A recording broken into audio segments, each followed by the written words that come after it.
All right. Thank you for coming. I'm Brad McKee. I'm the editor of Landscape Architecture magazine. It's a pleasure to be here. I hope everybody had a nice light lunch because no nodding off or napping or other forms of unconsciousness will be tolerated. So everybody stay awake. We got a great group. We're dealing at this panel with the scale of the Metropolitan transformation. I'd like to first thank Charles and Jane and everybody at TCLF and our speakers today for assembling this extraordinary event. I plan to be brief up here so I can set up our panelists without bleeding into their time. What we're calling today the first wave of modernism, the classic high-style modernism, I have long thought is for people who do not like to clean. I think of simple and idealized forms, polished forms. I think of Noguchi and Rudolf Schindler, Brancusi, Jean Arp, and not least Anne Kiley, Charles, Louis Kahn, Luis Barragan. I also think of Telly Savalas, who once told a television interviewer that, you people with hair have to worry about shampoo and conditioner and gel and spray and combs and all of these things, and all I need is a damn Kleenex, and I'm done. But in this wave of modernism, it's pretty evident that the most progressive and complex projects are, in fact, cleaning. They are performing services beyond simply creating experiences in places for people. The designs by these fine panelists we have today are resurrecting and repositioning large sections of cities and metropolitan areas that have become obsolete and may have been left for dead, or half dead, which is often worse. If much of the modernism of the past is about beauty and sensuality, even deep in the urban realm, today's strains of urban modernism are much more about confrontation. Landscape architecture's most exciting and active flanks today are confronting mistakes of the past. They're not modernist mistakes per se, or even design mistakes really, but they are the default mistakes of industry and consumerism and human migration that are very hard to control. Since modernism's first wave, industry has utterly transformed. You'll remember if it ended on July 4, 1976, the energy crisis came just a couple short years after that and was in full swing by 79. Then came competition overseas for industries in the United States, the streamlining of production, and then the digital revolution.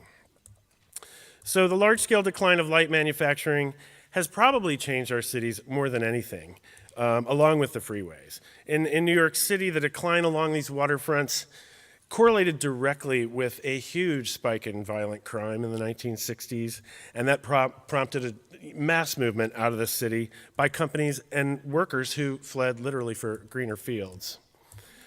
So the working edges of these waterfronts were vacated by people who made things, and the piers, shockingly, were left to rot.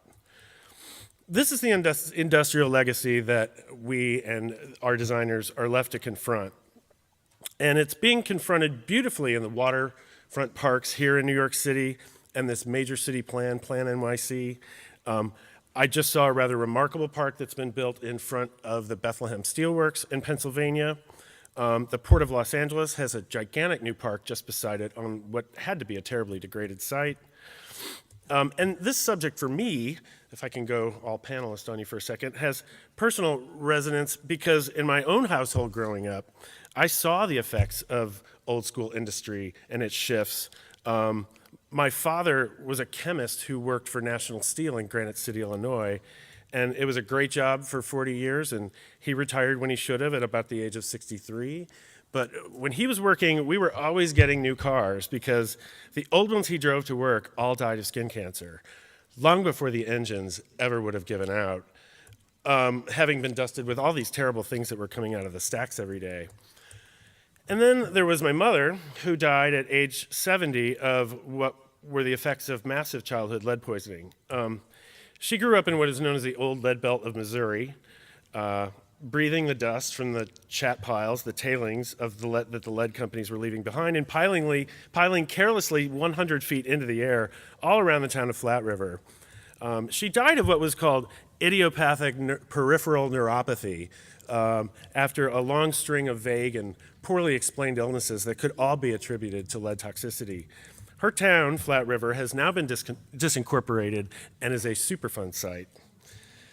So these are the kinds of sites, looking at that place, nobody knows quite what to do with it, but these are the kind of sites that landscape architects today find themselves addressing. And I say this because environmental health has long been part of the trade language of landscape architecture, but I've only seen human health come into any of the environmental design disciplines in any earnest way in the past 15 years, and really I would say the past 10 years.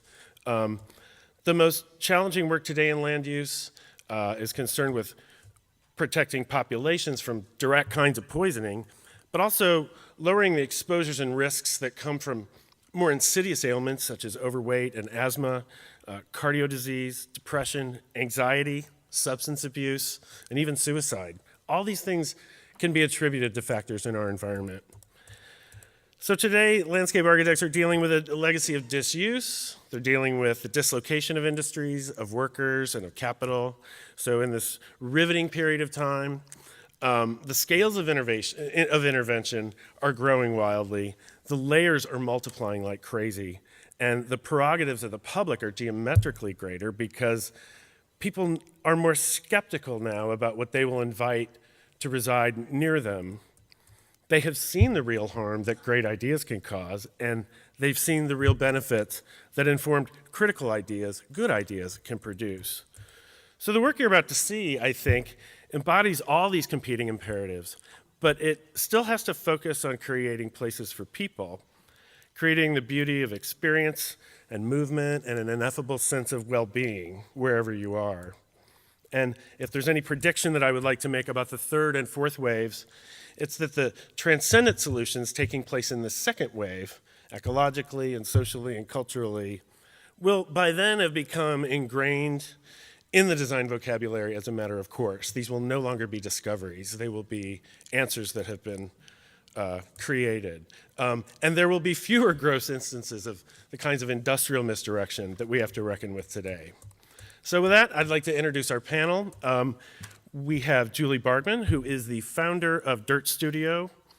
We have James Corner, the principal of James Corner Field Operations. And finally, we have Catherine Gustafson, a founding partner and director of Gustafson Guthrie Nickel in Seattle. First, we'd like to start with Julie Bardman, and join me in welcoming her, please.